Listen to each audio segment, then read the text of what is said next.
नमस्कार, स्वदेश न्यूज के खास प्रोग्राम जनता मांगे जवाब में आपका स्वागत है। आपके साथ मैं हूं एसपी त्रिपाठी। जनता मांगे जवाब में आज बात विरोधियों को मोदी की ललकार की और विपक्ष पर मोदी के वार की, विपक्ष के घोटालों की लिस्ट की और घोटालों के उनके अनुभव की, बात विरोधियों के परिवारवाद की और बात तुष्टीकरण और संतुष्टीकरण की। जी हां, प्रधानमंत्री नरेंद्र मोदी आज देश की दिल यानी मध्य प्रदेश में थे। मौका और दस्तूर था चुनावी शंखनाद का, जहां प्रधानमंत्री नरेंद्र मोदी ने 543 लोकसभाओं के 10 लाख कार्यकर्ताओं से संवाद किया, उनके सवालों का जवाब दिया और विधानसभा चुनाव के साथ ही 2024 में होने वाले लोकसभा चुनाव में जीत के लिए टिप्स भी दिए। लेकिन इस सबसे इतर प्रधानमंत्री का वो अंदाज भी दिखाई दिया जिसके लिए वो जाने जाते हैं। बूथ कार्यकर्ताओं के बीच प्रधानमंत्री नरेंद्र मोदी ने विरोधियों पर करारा हमला बोला, विपक्ष के घोटाले गिनाए तो वहीं परिवारवाद को लेकर भी विपक्ष पर निशाना साधा।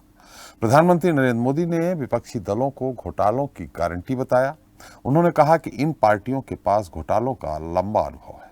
अब जब जेल की सलाखें दिख रही हैं तो जुगलबंदी हो रही है। यहाँ पीएम मोदी ने कांग्रेस की गारंटी पर कहा कि एक गारंटी मेरी भी है कि आज कानून का डंडा चल रहा है, किसी को बख्शा नहीं जाएगा। तो अब मध्य प्रदेश के साथ ही देश भर में चुनावी बिगुल बज गया है, शंखनाद हो गया है, कार्यकर्ताओं को जीत का मंत्र भी दे दिया गया है। साथ ही घोटाले, परिवारवाद और हिंदू मुस्लिम को लेकर विपक्ष को ललकारा भी है।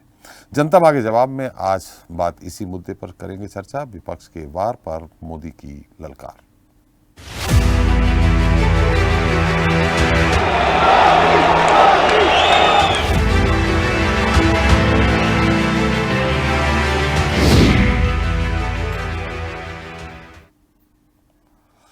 तो नया एक शब्द आया है, गारंटी। सारे विपक्षी दल भ्रष्टाचार और घोटालों की गारंटी है। हर दल में परिवारवाद चल रहा है। कुछ लोगों की स्वार्थ की राजनीति ने देश को बांट दिया है। विपक्ष पर यह आरोप है प्रधानमंत्री नरेंद्र मोदी के। भोपाल में आयोजित बूथ स्तरीय कार्यक्रम में कार्यकर्ताओं से संवाद के दौरान प्रधानमंत्री नरेंद्र मोदी ने विपक्ष के घोटाले गिनाए और परिवारवाद पर जमकर हमला बोला। विपक्ष को आड़े हाथे लेते हुए पीएम ने कहा कि हमें तुष्टीकरण के रास्ते पर नहीं चलना है, हमें वोट बैंक के रास्ते पर नहीं चलना है, क्योंकि देश का भला करने का रास्ता संतुष्टीकरण है और तुष्टीकरण की सोच ने कुछ लोगों के बीच खाई पैदा कर दी है। आज एक वर्ग दूसरे वर्ग को आशंका से देखने लगा है। स्वार्थ की राजनीति ने देश को बांट दिया है। उन्होंने कहा कि विपक्ष केवल हिंदू मुस्लिम करता है, पसमादा मुसलमान राजनीति के शिकार हो रहे हैं और सियासी फायदे के लिए विपक्ष यूसीसी का इस्तेमाल कर रहा है। कार्यकर्ताओं से संवाद के दौरान प्रधानमंत्री ने कहा कि सारे विपक्ष मिलकर सबके साथ 30 लाख करोड़ के घोटाले की गारंटी है। Congress, JDU, RJD, NCP, Sapa सहित अन्य विरोधी दलों के बाकायदा नाम गिनाकर प्रधानमंत्री ने घोटालों और परिवारवाद पर विपक्ष को आड़े हाथों लिया। पीएम ने कहा कि अकेले कांग्रेस का घोटाला ही सिर्फ लाखों करोड़ों रुपए का नहीं है का है। नीतीश और लालू के घोटालों की लिस्ट को पीएम ने काफी लंबी बताया। उधर कांग्रेस की गारंटी पर पीएम मोदी ने भी एक गारंटी दी। उन्होंने कहा कि अब कानून का डंडा चल रहा है और अब जब जेल की सलाखें दिख रही हैं तो जुगलबंदी हो रही है। आपको बता दें कि 5 दिन पहले ही पटना में 15 विपक्षी दलों ने मिशन 2024 के लिए एकजुटता का संदेश देते हुए मोदी को मात देने की प्लानिंग तैयार की थी और ऐसे में प्रधानमंत्री नरेंद्र मोदी ने विपक्ष की उसी बैठक को आज अपने निशाने पर लिया। अब घोटालों और परिवारवाद पर पीएम के हमले का विपक्ष क्या और कैसे जवाब देगा, ये देखने वाली बात होगी और कांग्रेस की गारंटी पर मोदी की गारंटी एमपी में कितनी कारगर साबित होगी, इसी मुद्दे पर जनता मांगे जवाब में करेंगे चर्चा। विपक्ष के वार पर मोदी की ललकार, लेकिन पहले सुन लेते हैं कि आखिर मोदी जी ने क्या कहा। गांधी परिवार के बेटे बेटी का विकास करना हो तो फिर कांग्रेस को वोट दीजिए।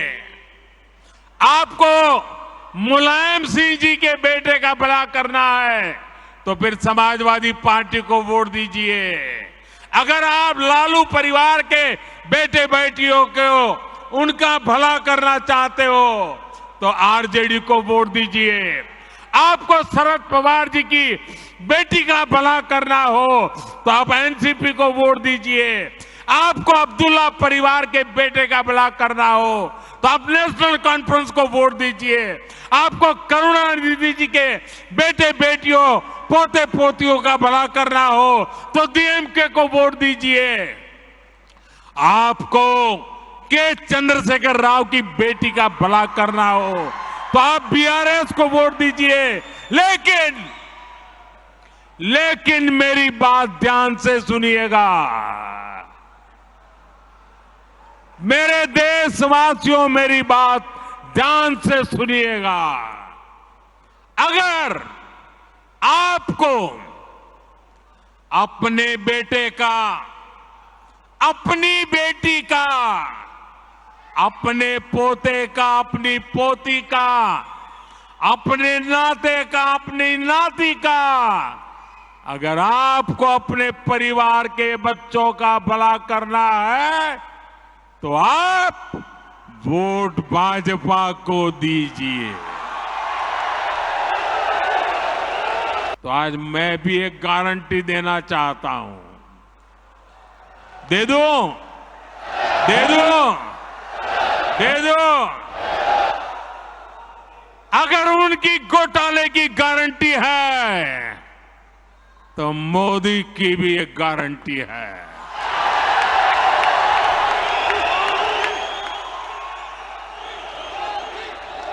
और मेरी गारंटी है हर घोटालेबाज पर कार्रवाई की गारंटी। गांधी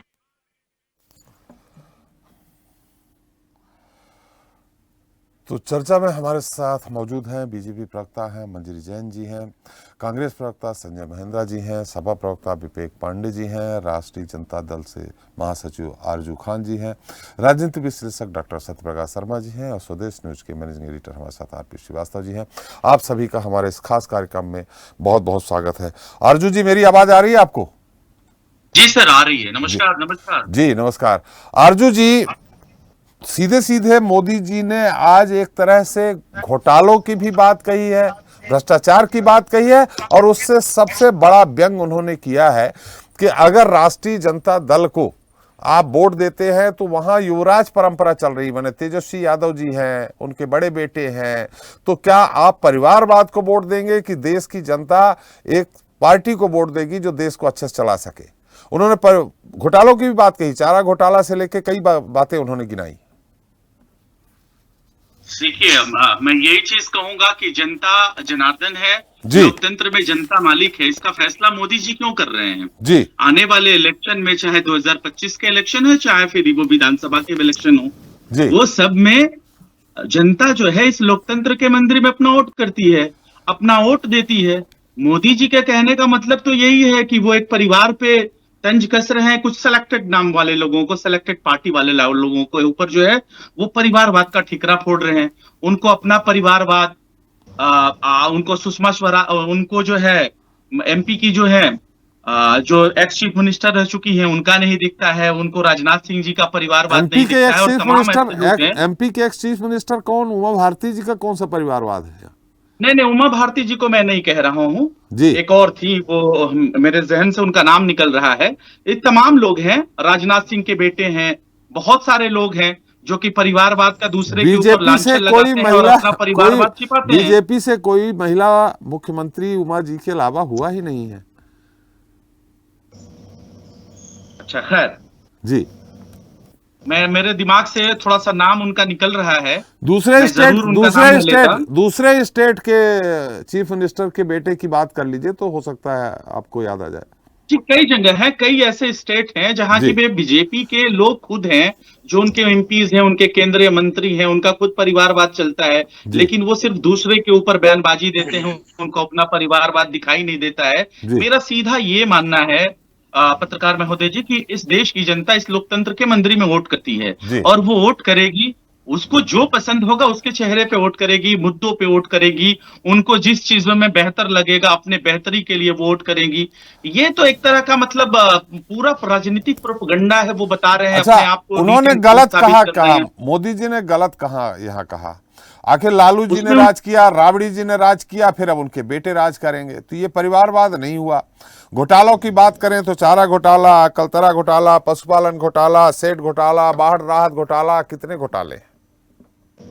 जी जी जी, आपने ये तमाम घोटालों का मुझे नाम बताया जी लेकिन इस मौजूदा सरकार में क्या नमामि गंगे के नाम पे घोटाला नहीं हो रहा है? जी। गंगा अभी तक साफ क्यों नहीं हुई? धर्म के नाम पर ये धंधा करते हैं, धर्म को जो है धर्म के आड़ में ये धंधा करते हैं, घोटाले करते हैं। जब इनकी भी सरकारें नहीं रहेंगी तो इनके ऊपर भी आएगा जी इनके ऊपर भी वास्तविकता देखी जाएगी। जी इनके बहुत से मंत्री हैं जो कि जो केंद्रीय मंत्री हैं, और उसके बाद जो है हरियाणा में देख लीजिए दुष्यंत चौटाला के बेटे जो है, दुष्यंत चौटाला बीजेपी में कहाँ है साहब? अरे वो ओम प्रकाश चौटाला के बेटे दुष्यंत चौटाला बीजेपी में नहीं है। अरे सर, उनका ये हरियाणा में कौन है जो 11 सीट लेके आए थे? आप उनके साथ अलायंस रहा होगा, लेकिन ओम प्रकाश चौटाला के बेटे दुष्यंत चौटाला नहीं है। उनके ऊपर तमाम जो है घोटालों के लगे हुए थे, उनके पिताजी के ऊपर तमाम एलिगेंस लगे वो हुए ओम थे। प्रकाश चौटाला है, जेल में है, वो जेल में भी रहे हैं। देवीलाल जी के जेल में बेटे भी ओम रहे, प्रकाश लेकिन चौटाला, जैसे ही ओम प्रकाश सरकार बनी, चौटाला 2 के दिन के बेटे बाद जेल दुष्यंत से बाहर भी चौटाला। आ गए। जी, जैसे ही सरकार बनी 2 दिन के बाहर वो आ गए जेल से। तो उनके पास तो एक स्पेशल वॉशिंग मशीन है ना सर, वो सबको धो देते हैं।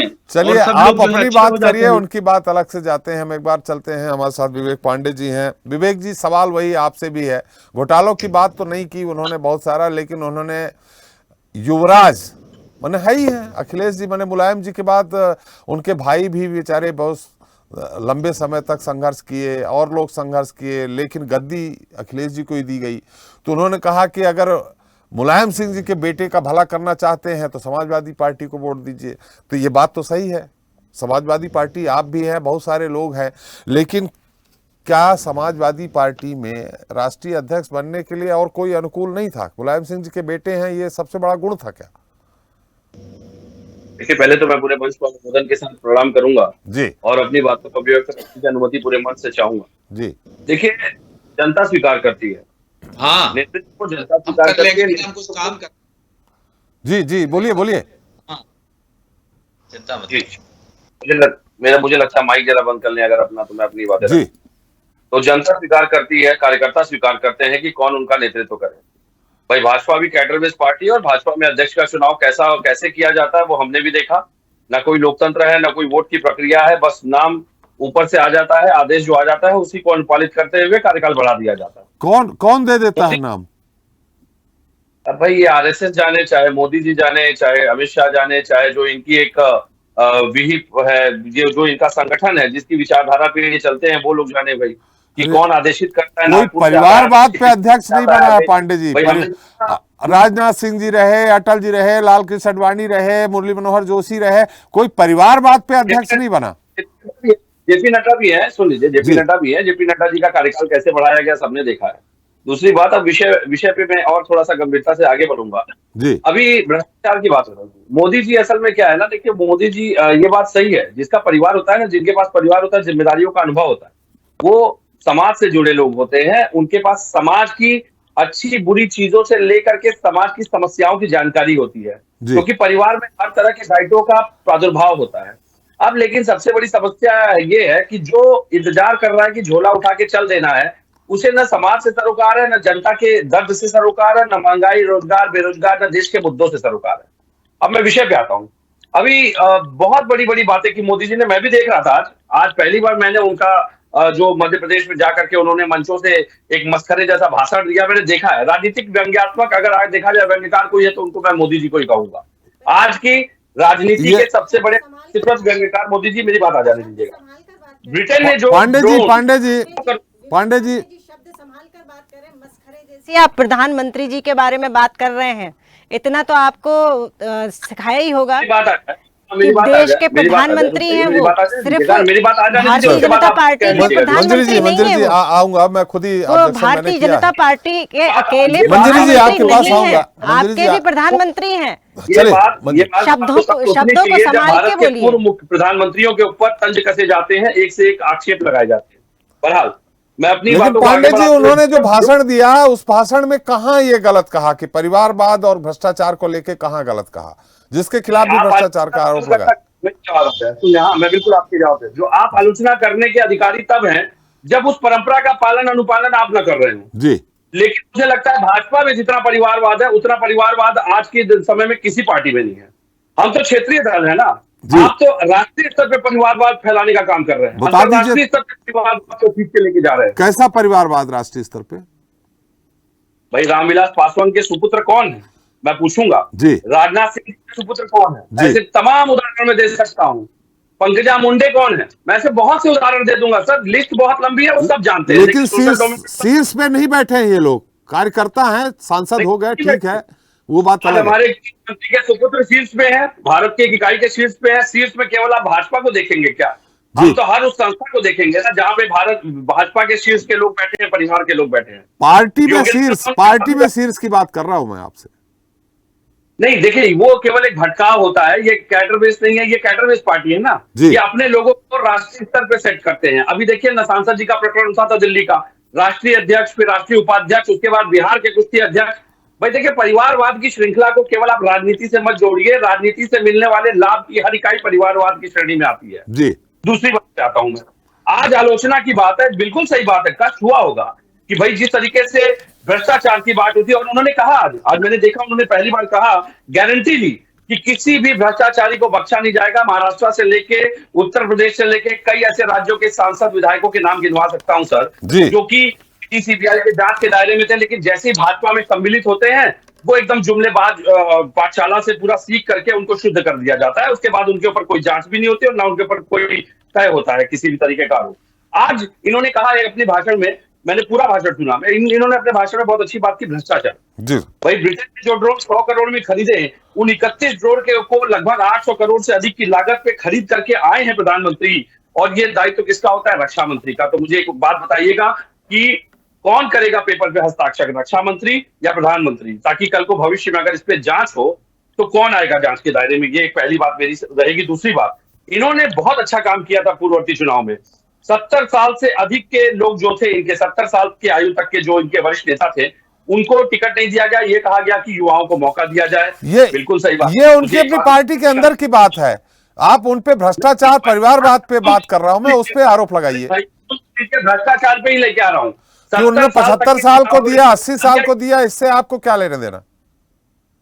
लेना देना है, मेरी बात आ जाए तो आप भी समझ जाएंगे क्या लेना देना। 70 साल की जो बात इन्होंने एक अपनी वाहवाही लूटी कि भाई युवाओं को ये देंगे अब अवसर राजनीति में, और बाकियों को संरक्षित वो बना दिया गया कि वो पार्टी के वो रहेंगे सूत्रधार। तो मोदी जी भी 72 साल के होने जा रहे हैं, बताइए वो भी अब वरिष्ठ नागरिकता की श्रेणी में आके अपने आप को कार्यकारी मंडल में रखेंगे कि वो भी चुनाव लड़ेंगे? ये मोदी जी की अगुवाई में चुनाव लड़ेगा तो लड़ा जाएगा तो आपको डर लग रहा है क्या? हमें क्या डर है सर? ये तो घोषणा कर दे, ये बता दे प्रधानमंत्री का चेहरा कौन है। वो तो बोल ही दिए हैं कि मोदी जी की अगुवाई में चुनाव होगा, 2024 में फिर प्रचंड बहुमत से सरकार बनेगी। आज पता नहीं आप मेरी बात नहीं आने दे रहे हैं, मुझे पता नहीं लग रहा कि आप मेरे या तो सवालों से ही थोड़ा सा वो हो जा रहा है। नहीं, मैं सवालों से बहुत कम करता हूं पांडे जी। मैं चूंकि आप मुद्दे से भटक रहे हैं इसलिए मैं आपको मुद्दे पे ला रहा हूं। मैं बिल्कुल मुद्दे पे, मैं आज उसी भाषण पे चल रहा हूं सर जो भाषण भोपाल में दिया। इन्होंने नई ट्रेन शुरू की, मैं तो ये सवाल उठाऊंगा, नई ट्रेन शुरू की अवंतिका में, अभी ट्रेन में देखिए किस तरह एसी कोच में बारिश हो रही थी। वो राहत आपने किस व्यवस्था के अनुकूल दी वो भी बताइएगा। भाई आम नागरिक के लिए जो रेल यात्रा शुरू करवाई थी कांग्रेस के जमाने में, ताकि सुगम यात्रा लोगों को उपलब्ध हो सके, आज जिस तरीके से 900 रुपए से अधिक के टिकट चलेंगे उसी यात्रा के लिए, मैं तो ये सवाल उठाऊंगा कि कोविड में वरिष्ठ नागरिक जिन्होंने 60 साल पूरे किए थे इस देश की उन्नति तरक्की में, 70 साल के बाद जो हिसाब मांगते हैं उन लोगों को, वरिष्ठ नागरिकों को रिजर्वेशन दिया गया, यात्राओं में रिजर्वेशन दिया गया। कोविड के समय इन्होंने उसको बंद करने का काम किया, क्यों कर दिया भाई?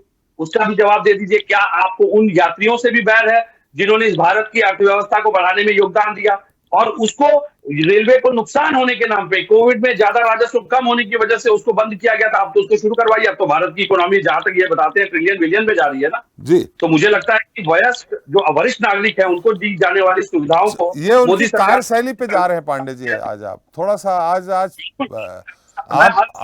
बहुत टू द पॉइंट जाया करते हैं, लेकिन आज भटक रहे हैं आप। थोड़ा सा समय भी कम है, अतिथि भी ज्यादा है हमारे पास, समय कम है, अतिथि ज्यादा है। नहीं, मैं आपकी बात से बिल्कुल सहमत हूं। आज मेरे अंदर देखिए इनके भाषणों में ना जितना झूठ इन्होंने परोसा जी, उसको सुन के थोड़ा आक्रोश आ गया, इसके लिए मैं क्षमा प्रार्थी हूं। वास्तविकता यह है कि भाजपा अपने ही जो मैनिफेस्टो के मुद्दे थे उनसे पलट करके अपने कार्यों को क्रियान्वित कर रही है। अपने मैनिफेस्टो के किसी मुद्दे पे भाजपा ने आज तक कोई काम न किया, न काला धन ला पाए, न काले धन के लिए एसआईटी बना पाए, न ये विदेश जाकर के विदेश नीति स्पष्ट कर पाए, न ये राफेल की बात पे स्पष्ट अपने आप को कर पाए। कुछ दिन पहले कह दिया पीएम केयर जो है वो सरकार के नियंत्रण में नहीं, तो पीएम केयर को सरकार नियंत्रित क्यों कर रही है? चलिए पांडे जी हम आपके पास आ जाएंगे, फिर से आ जाएंगे। हर चीज पे झूठ परोस रहे हैं केवल।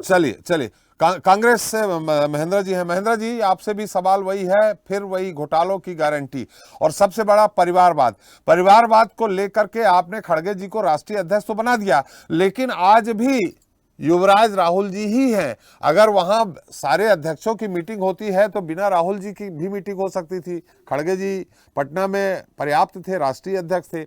उन्होंने और बात घुमाई, आप एक भी घोटाले को प्रूफ के रूप में बता दीजिए महेंद्र जी। उन्होंने तो बड़ा घुमाया कि 1.86 लाख करोड़ का कोयला घोटाला, बकायदे उन्होंने नाम लेकर के ये सब कहा है। 1.76 लाख करोड़ का 2G घोटाला, 70,000 करोड़ रुपए का कॉमनवेल्थ घोटाला, ऐसे बहुत सारे घोटाले गिनाए हैं। इन 9 सालों में जो आप प्रूफ सहित कोई घोटाला गिना सके तो बताइए। और परिवारवाद की बात है तो आज भी ऐसा लगता है जैसा वो कह रहे हैं कि राहुल जी ही सर्वे सर्वा सुप्रीमो है, अध्यक्ष कुछ नहीं है, रबर स्टाम्प है। नहीं, बड़ी अच्छी बात है। मेरे ख्याल से मेरी आवाज आ रही है आप लोगों को? जी सब सुन रहे हैं। मैं पैनल में सभी को प्रणाम कर रहा हूं, लेकिन बड़ी अच्छी बात है कि आपने पूरे भाषण में 2 चीजें बात करी, परिवारवाद और घोटाला। बाकी इससे ज्यादा बहुत महत्वपूर्ण मुद्दे छूट गए हैं, चूंकि समय भी मुझे बहुत देर से मिला है। जी मैं अभी और 3 लोग अभी और हैं।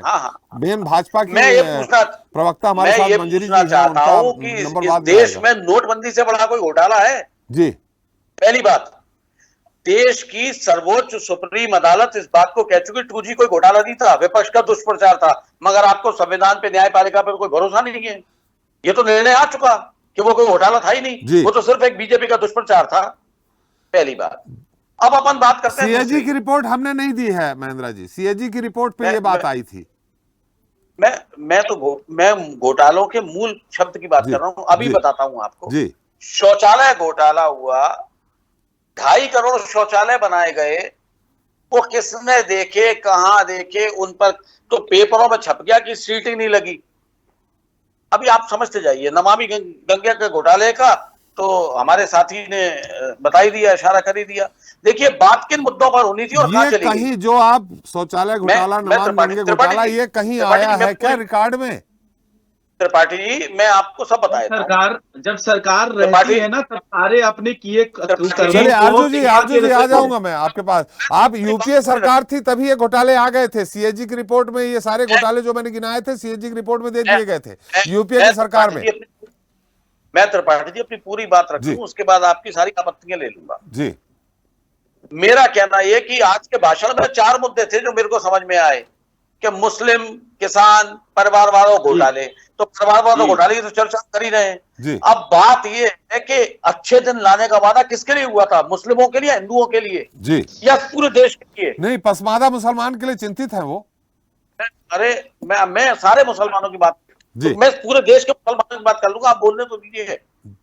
कश्मीर में आपकी पूर्ण बहुमत से सरकार है, कश्मीर में सारा शासन आपका, आप 5 पंडित नहीं बसा पाए, फिर फालतू की बात करती है भारतीय जनता पार्टी। अभी रुकिए जरा, अभी मेरी बात पूरी होने दीजिए। किसानों की बात कर रहे थे आप, किसानों की आय दुगनी हो गई, एमएसपी की बात हो गई। ये घोटाले थोड़ी है। अरे आप एक ही बात पे अड़े हैं ना, मैं घोटालों की बात भी कर रहा हूं ना। मैंने कहा नोटबंदी से बड़ा घोटाला था क्या इस देश में कोई? आपने 2000 नोटबंदी में कौन पैसा खा गया? कौन पैसा खा गया? देश की सरकार पैसा खा गई। अर्जु जी आपका समय आएगा, मैं आऊंगा आपके पास बात आने। आपने जब बात रखी सब चुप थे। जी महेंद्र जी, महेंद्र जी आपको मेरी आवाज आ रही? मेरे को आपकी आवाज आ रही है, आपको मेरी आवाज आ रही है? हाँ, मैं कह रहा हूं अब आने पीएम केयर फंड का आपने हिसाब दे दिया। आपसे विपक्ष ने पूछा राफेल में आपने इतना महंगा ये पेमेंट क्यों किया? आपने बता दिया लोगों को। आप अपने घोटाले तो गोदी में छुपा लो जो आपने किए हैं, और सीधे सीधे आप ही करते हो जाके, किसी और का भी नाम नहीं आता। लेकिन बाकी विपक्ष के घोटालों पर आपकी बड़ी तीखी निगाह रहती है। खैर ये सब बेकार की बात है। ये तो जब सरकार बदलेगी तो जब जांच भारतीय जनता पार्टी की भी होगी, सबकी होगी। ये तो एक बात हुई। मेरे को तो ये बताओ आप, इस देश का सबसे महत्वपूर्ण हिस्सा, ज्वलंत मुद्दों पे तो कोई बात नहीं हो रही। मणिपुर चल रहा है, ना चीन का नाम आपके मुंह से निकलता, ना मणिपुर का नाम आपसे निकलता है। कितने लोग बेघर हो गए, कितने लोग मारे गए, कितने हथियार लूट लिए गए, किस लेवल की। आज मध्य प्रदेश में मणिपुर की बात क्या करने आते हैं? तो मैं यही तो जानना चाह रहा था। तो फिर मध्य प्रदेश में खड़े होकर सुप्रिया सुले की बात करने की क्या जरूरत थी? क्यों? फिर मध्य प्रदेश में खड़े होकर बाकी देश के नेताओं की जरूरत क्या थी? उन्होंने तो एक नाम छोड़ दिया अभी, उन्होंने परिवारवाद पे एक नाम छोड़ दिया, उन्होंने झारखंड मुक्ति मोर्चा को छोड़ दिया। शिबू सोरेन के बेटे हेमंत सोरेन मुख्यमंत्री हैं कि नहीं है? मैं आपको सीधे सीधे परिवारवाद पे ही जवाब दे देता हूं। चलिए मैं आपकी तसल्ली ऐसे कर देता हूं पूरे पैनल की कि अरे हम लोगों के पास तो देश चलाने के लिए बहुत लंबी श्रृंखला है। भारतीय जनता पार्टी तो अपना एक उत्तराधिकारी भी तैयार नहीं कर पा रही। चलिए हर जगह वंदे भारत को, महेंद्र जी वंदे भारत को झंडा दिखाना तो मोदी जी को दिखाना है। ज्यादा है संक्षेप में। महेंद्र जी देखिए, मेरी बात पूरी हो जाने दीजिए, 10-15 सेकंड दीजिए। मैं कह रहा हूं सारी बातों का श्रेय तो मोदी जी को लेना, बीजेपी में तो और कोई बचा ही नहीं है जी। तो बीजेपी में नरेंद्र मोदी जी के बाद कौन? हमारे को तो बहुत तसल्ली है, हमारे पास बहुत योग्य नेता है गांधी परिवार से, कोई दिक्कत नहीं है। और याद रखिए, कोई परिवारवाद की बात नहीं है। मेरी संतान अगर योग्य होगी तो मेरी विरासत की उत्तराधिकारी है। और ये जनता जनमत की बात है। जनता अगर चुनेगी तो उसमें कोई क्या कर लेगा? ये तो बहुत जयशाह कौन है वैसे भाई? अच्छा, जयशाह कौन है? जयशाह की योग्यता क्या है अमित शाह के सुपुत्र की? देखिए बहुत लंबा जयशाह कौन से राजनेता है? मैं तो किस योग्यता से बैठे हैं वहां जाके मुझको बता दे। अब ये तो ना हम जानते हैं ना आप जानते हैं क्रिकेट खेले हैं कि नहीं खेले हैं, वो तो बात की बात है।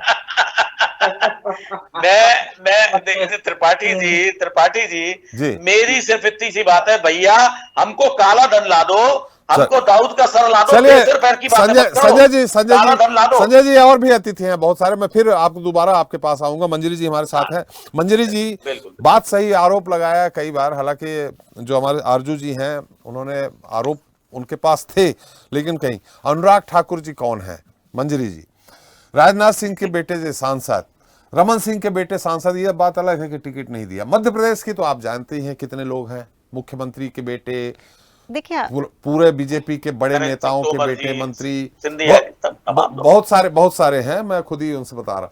तो इन स्थितियों में परिवारवाद अगर खत्म करना है तो पूरी तरह से समाप्त करें, फिर दूसरे परिवारवाद पे क्यों झांकते हैं? और सबसे बड़ी बात आज ये है कि कहीं न कहीं मोदी जी को मैं पिछले 9 साल से अगर मैं सुन रहा हूं, वो कभी किसी भी आरोप का उत्तर नहीं देते या किसी बात पे मौन रहते हैं। अमित शाह जी मौन रहते हैं।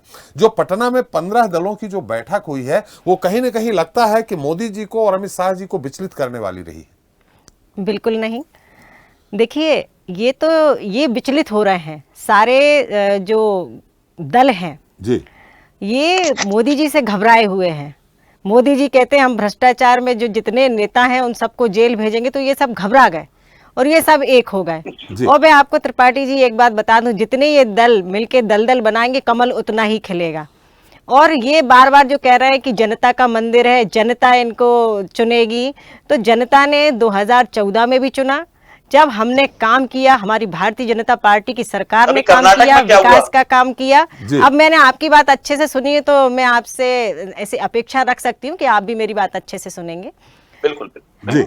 तो मैं ये कहना चाहती हूँ कि हमें 2014 में जनता का जनमत हासिल हुआ और 2019 में उससे कहीं ज़्यादा हमें जनमत हासिल हुआ। तो ये जनता ने ही साबित कर दिया कि वो क्या चाहती है, एक स्थायी सरकार चाहती है। देखिए, कांग्रेस का तो ये है कि उनका पूरा जो महिमा मंडन है वो सिर्फ गांधी परिवार तक ही सीमित है। गांधी के जब कांग्रेस के शासन, सुन लीजिए, हंसिएगा मत, हंसने वाली बात नहीं है। देवेगौड़ा जी की सरकार आई, देवेगौड़ा जी की सरकार आई, सम्मान करता हूँ, लेकिन आप बात मुस्कुराने वाली कर रही है तो मेरे को अंदर से हंसी आ रही है। मल्लिकार्जुन खड़गे जी, जनता आप पर मुस्कुरा रही है, जनता आप पर मुस्कुरा रही है भाई। चोर चोर मोसेरे भाई, ये जेल जाने के डर से सारे इकट्ठे हो गए हैं जी, ये सारे दल। संजय जी, चोर चोर मोसेरे भाई, ये सब भ्रष्टाचार में लिप्त है।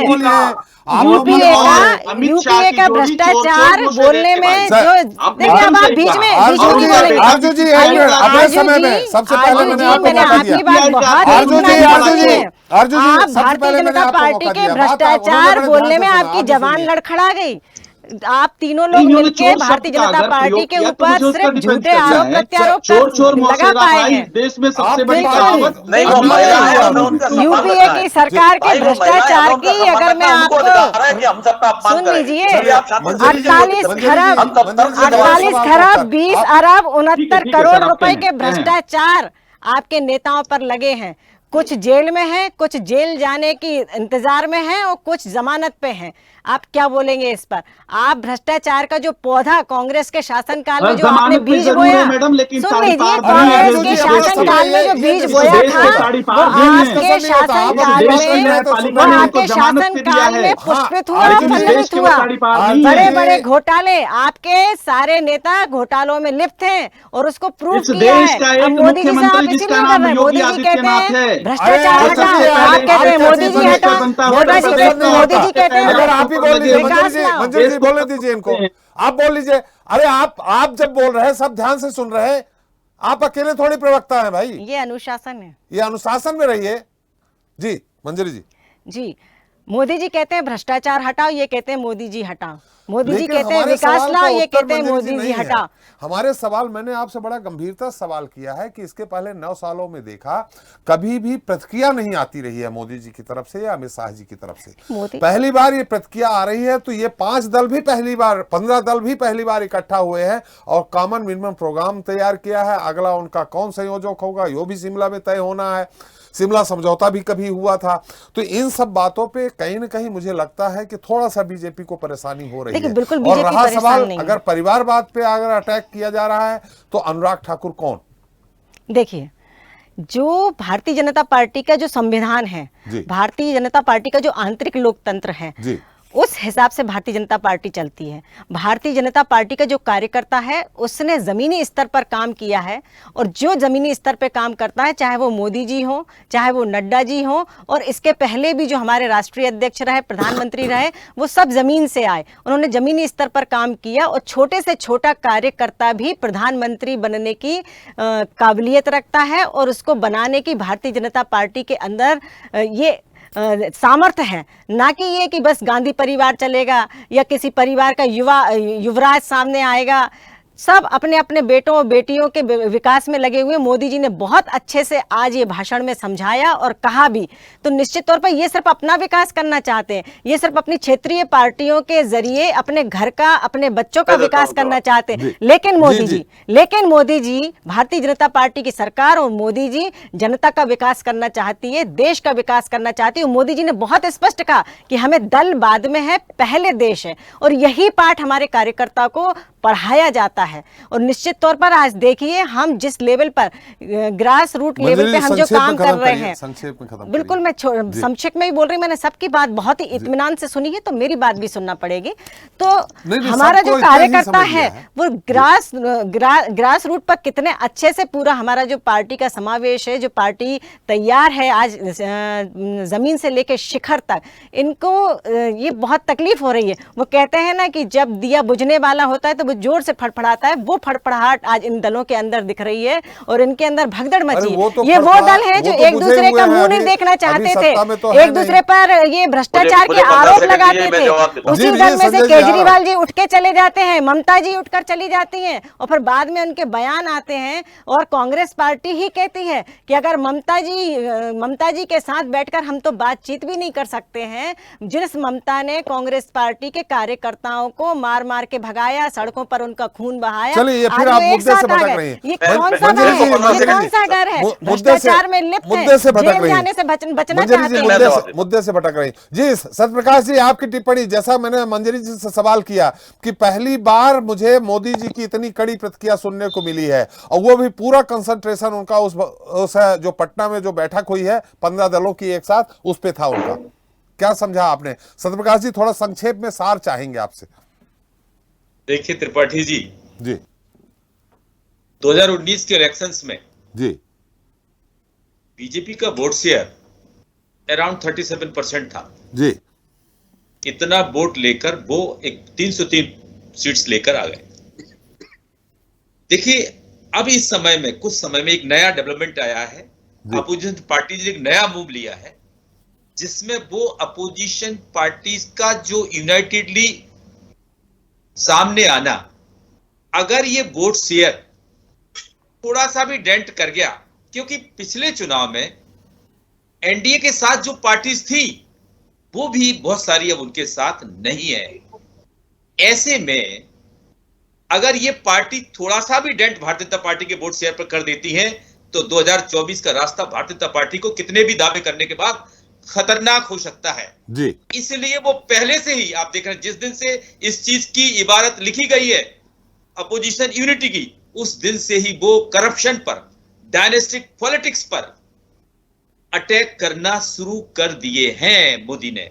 और आज जो उन्होंने ये 5 राज्यों के चुनाव के लिए या आगामी लोकसभा चुनाव के लिए भोपाल में जो बूथ कार्यकर्ता को मोबिलाइज करने का जो उन्होंने स्पीच दिया है, उसमें साफ मैसेज यही दिया है कि अगर देश की जनता ये चाहती है कि उनका भला हो तो आप भारतीय जनता पार्टी को वोट दें, अन्यथा इनके परिवार का भला हो तो उनको वोट दें। इसके तात्पर्य क्या है कि इनके टारगेट पर यही है कि ये लोग यूनाइट ना हो पाए, क्योंकि आप देखते हैं कि कांग्रेस को भी अगर कभी झटका लगा है तो अपोजिशन पार्टीज के यूनाइट होने के कारण ही लगा है जी।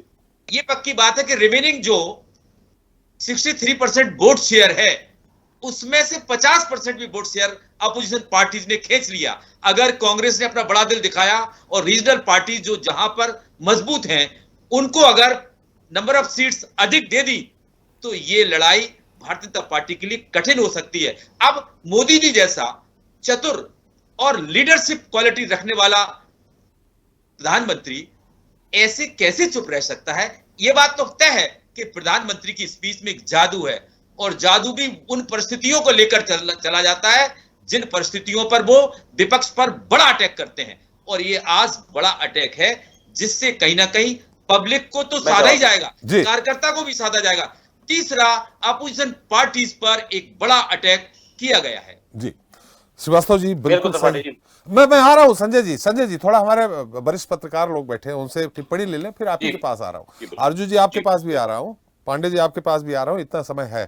श्रीवास्तव जी बात तो सही है, अगर कहीं सिंगल कैंडिडेट बीजेपी के अगेंस्ट में जो दल बैठे थे, समाजवादी पार्टी 80 सीटें, ममता बनर्जी 42 सीटें, 48 सीटें, उद्धव ठाकरे जी, शरद पवार जी, कांग्रेस, ये बड़े दल अगर ये हो गए तो 200-250-300 सीटें ऐसी हैं लोकसभा की कि जहां पे सिंगल प्रत्याशी अगर समझौते में आता है बीजेपी से तो कितना नुकसान होगा। और मोदी जी का आज जो भाषण कंसंट्रेशन था पूरी तरह से, वो आपको नहीं लगता है कि 9 सालों में इतनी तीखी प्रतिक्रिया विपक्ष के ऊपर पहली बार उनकी रही?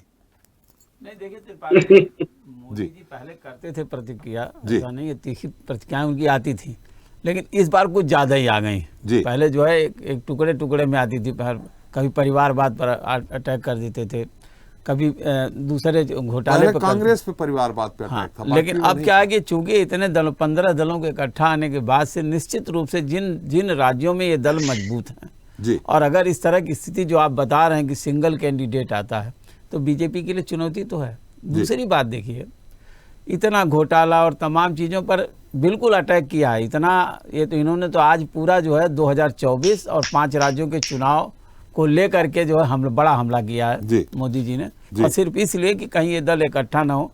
दूसरा, इन्होंने एक चीज़ और भी चेतावनी भी दे दिया है, चेतावनी ये दिया है कि उन पर कानून का डंडा भी और चलाएंगे जी। अभी चला ही रहे कुछ दिनों से आप देखिए ईडी सीबीआई तमाम चीज़ें, एक दल को पकड़ के उनके नेताओं पर चार्जेज आ रहे हैं, लोग जेल में जा रहे हैं, ये सारी चीज़ें अब उन्होंने बड़ा साफ कर दिया, देश की जनता को बता दिया कि हम सबको जो है ठीक करेंगे कानून के डंडे से।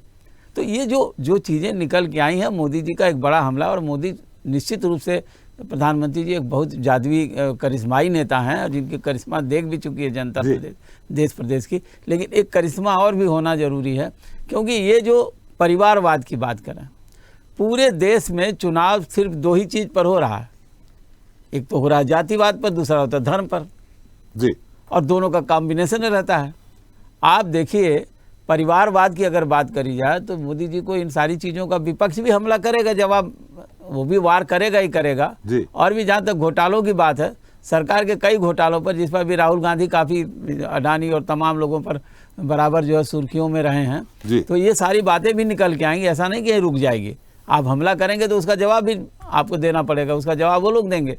लेकिन इतना तय है कि इस चुनाव में त्रिपाठी, मतलब इस आज का जो हमला है मोदी जी का, निश्चित रूप से बड़ा तीखा है और बड़ा सधा हुआ है, और उन्होंने दुखती रग पर विपक्ष के हाथ रखा है। और तीसरी सबसे बड़ी बात है कि जो अब जो है विधानसभा चुनाव 5 राज्यों के हैं और दूसरा जो है लोकसभा चुनाव है, आज से ही इस हमले की शुरुआत हुई है जो 2024 तक चलेगी। जी संजय जी, जी संजय जी, आ रहा हूं अर्जुन जी आपके पास। संजय जी काफी देर तत्कालीन, मैं बहुत कम समय लूंगा। त्रिपाठी जी, हम मूल पिन पॉइंट पे बात करते हैं जी।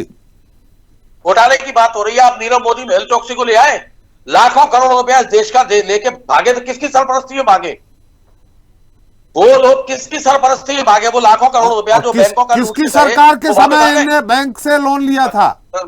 मेरी बात में अब देखिए वही वाली बात है ना जी। मैं कह रहा हूं, चाहे उन्होंने कांग्रेस की सरकार में भागे, किसके राज में आपने भागने कैसे दिया? क्या आपने हिस्सा ले लिया?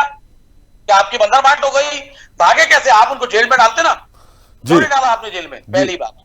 दूसरी बात किसकी हो रही थी, किस मुद्दे की हो रही है? देखिए क्या है, ऐसे छाती पीट के ठोक के गारंटी देना। मैं बताता हूं गारंटी का जवाब। आप तो बिहार में भी क्या आए थे, कितने दे दूं? 25,000 करोड़ दे दूं, 50,000 करोड़ दे दूं, 75,000 करोड़ दे दूं, 1 लाख करोड़ दे दूं, अरे 1.25 लाख करोड़ देता हूं, दे दिया आपने। देखिए किसी बात की मैं आपको बताता हूं मूल बात क्या है। मूल बात, अरे विकास के लिए देने की बात कर रहे थे, किसी पर्सनल को थोड़ी दे रहे थे।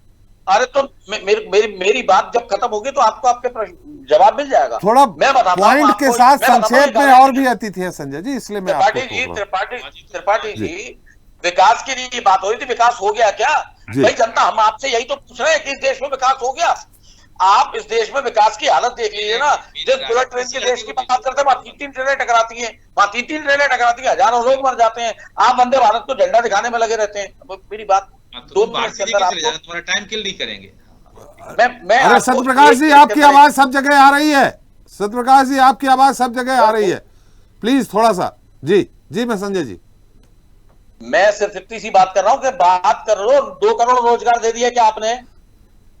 आपने भ्रष्टाचार मिटा दिया क्या?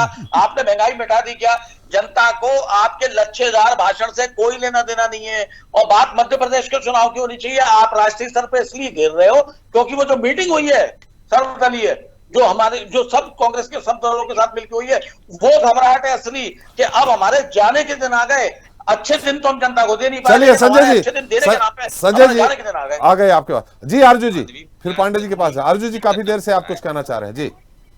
जी मैं सबसे पहले जो भाजपा की जो नेत्री हैं, जो प्रवक्ता है, मैं उनका मैं जवाब। सत्यप्रकाश जी, सब लोग डिस्टर्ब हो रहे हैं। सत्यप्रकाश जी, सब लोग डिस्टर्ब हो रहे हैं आपके फोन से। दूसरे चैनल।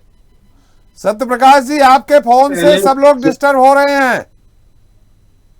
सबसे पहले जो हमारी भाजपा की जो प्रवक्ता बैठी है, मैं उनका जवाब देना चाहूंगा। और आपका भी मैं जवाब देना चाहूंगा। आपने कहा परिवारवाद। सबसे पहले परिवारवाद की भाषा और परिवारवाद पे बात मोदी जी अगर न करे तो बेहतर है, क्योंकि इस देश में तमाम ऐसे स्टेट हैं, ऐसे राज्य हैं जिन्होंने परिवारवाद का ये बात तो जरूर करते हैं।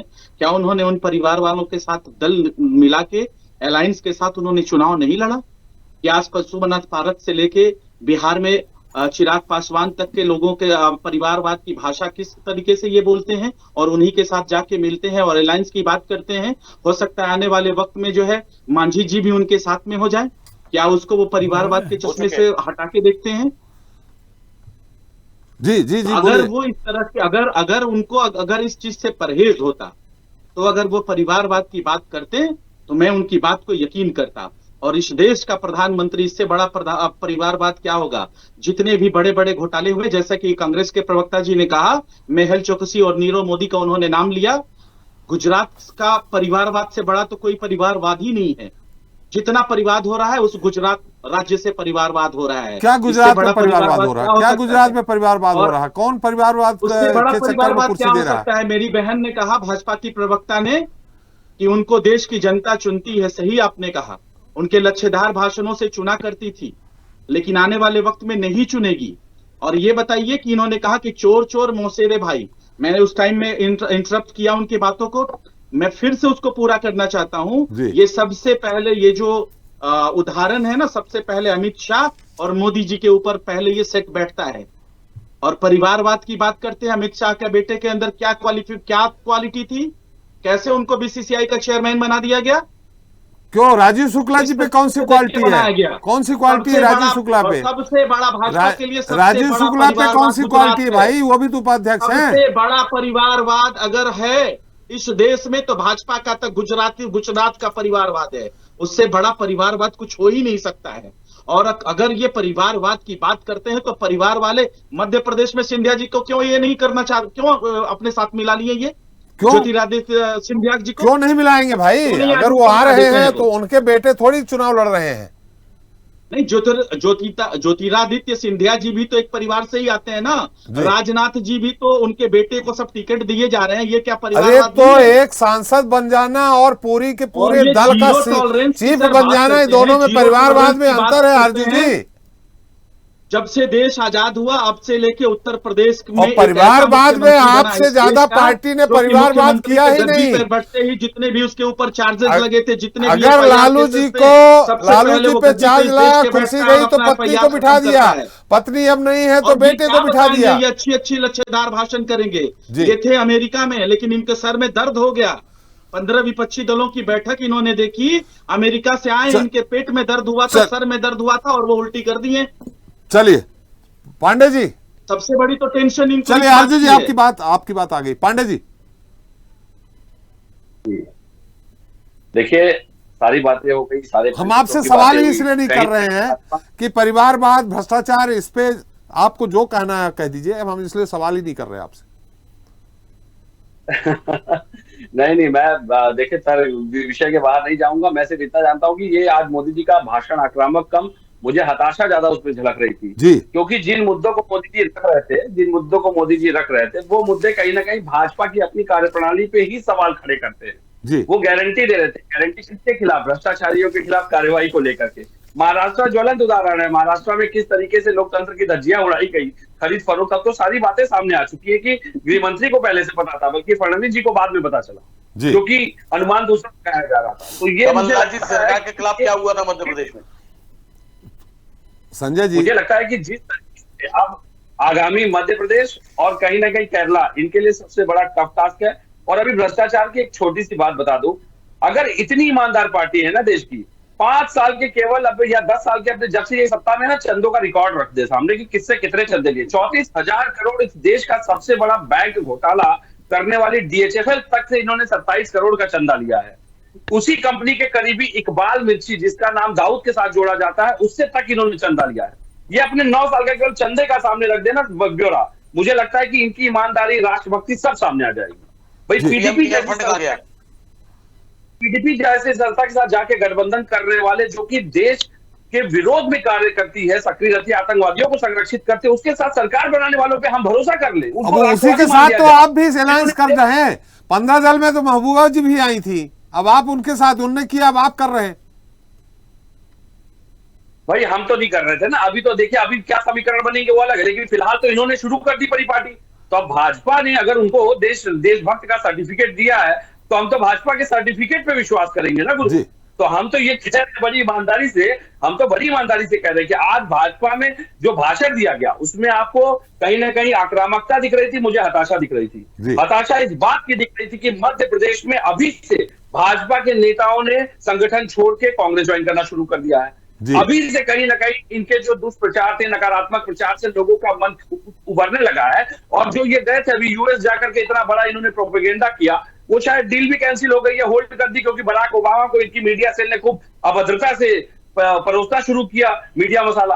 तो अब उसको लेकर अमेरिका ने भी सख्त रुख अपना दिया। जिस पत्रकार ने मोदी जी से सवाल पूछा उसको ट्रोल करने लगे, उस पर देखिए आज व्हाइट हाउस का आपत्तिजनक बयान आ गया भारत सरकार को लेकर। तो मुझे लगता है कि अपने ही कुकर्मों से, अपने ही कर्मों से, अपनी निकृष्ट राजनीतिक मानसिकता से केवल और केवल उसी परंपरागत ट्रेंड कराना, ट्रोल कराना, अब कहीं ना कहीं आलोचना के शिकार हो गए ना। क्या मिला भाई? जनता के टैक्स आलोचना के शिकार तो बराक ओबामा ने, उन्हीं के एक आयोग के चेयरमैन ने, पूर्व चेयरमैन ने बराक ओबामा को लताड़ लगाई है।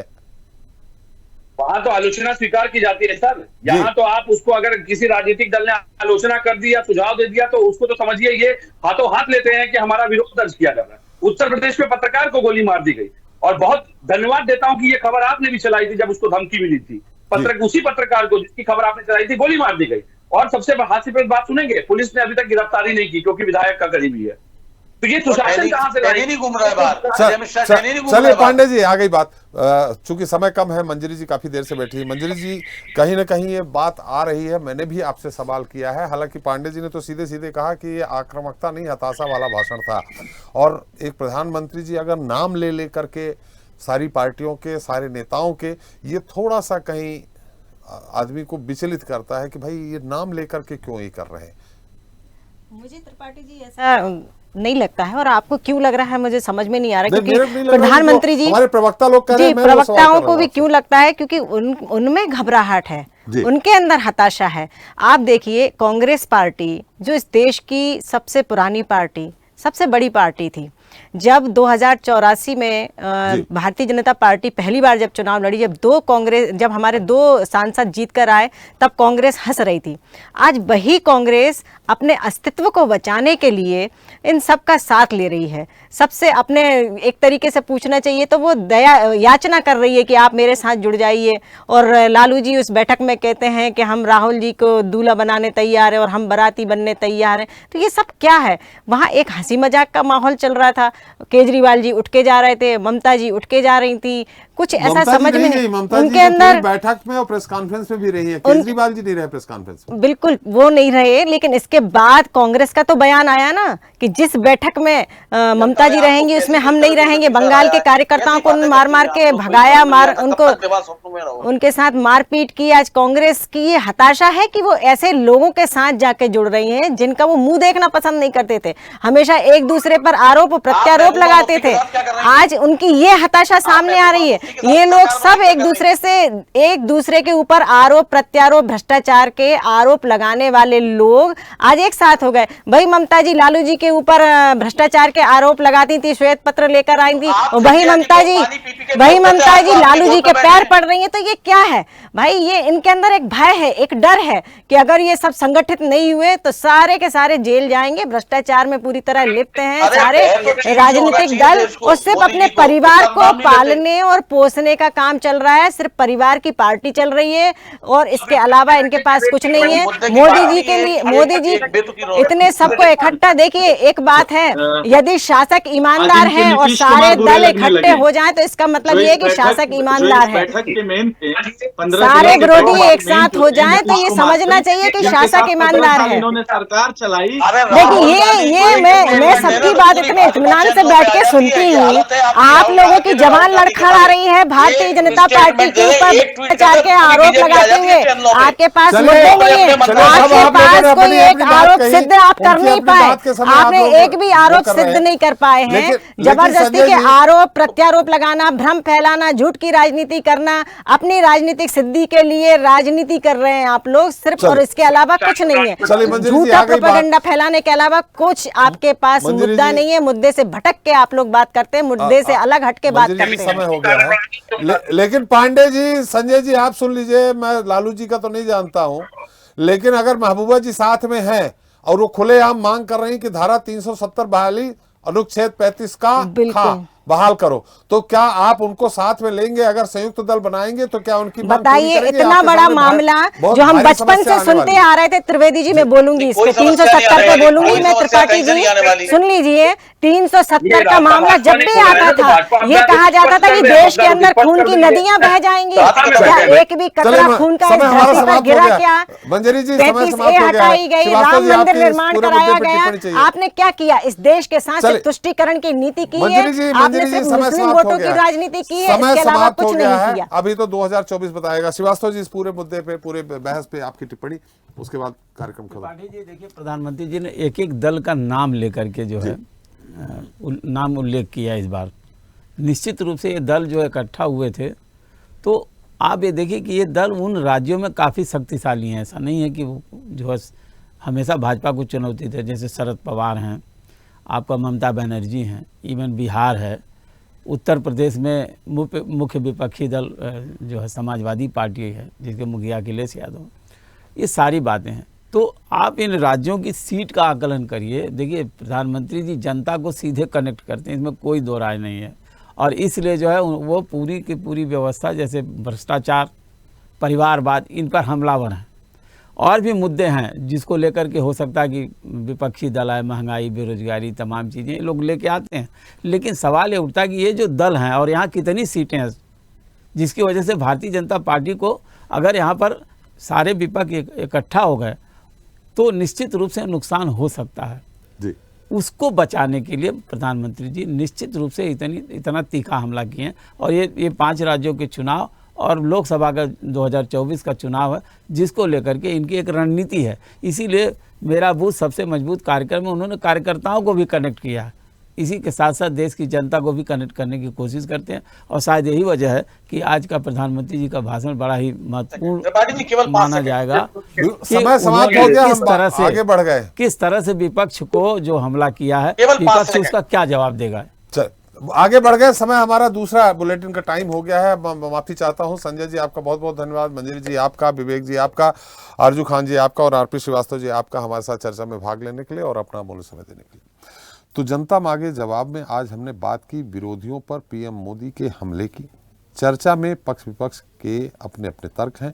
विपक्ष जहां मोदी पर यह आरोप लगा रहा है कि वो धर्म के नाम पर हिंदू मुस्लिम की राजनीति कर रहे हैं, तो वहीं मोदी ने पूरी तरह से विपक्ष पर परिवारवाद और उनके दलों के द्वारा पूर्व में किए गए घोटालों पर फोकस किया है।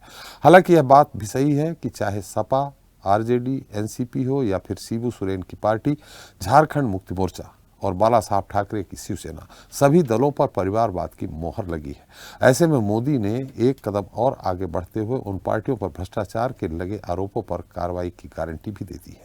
अब देखना यह है कि दिलचस्प होगा कि मोदी के इस पैतरे की विपक्ष क्या काट निकालता है। जनता मांगे जवाब इतना ही। नमस्कार। ऐसे ही वीडियोस के लिए लाइक करें, शेयर करें, फॉलो करें। YouTube पर जाकर सब्सक्राइब कर बेल आइकन दबाना ना भूलें और ताजा अपडेट्स के लिए SwadeshLive.com पर जरूर जाएं।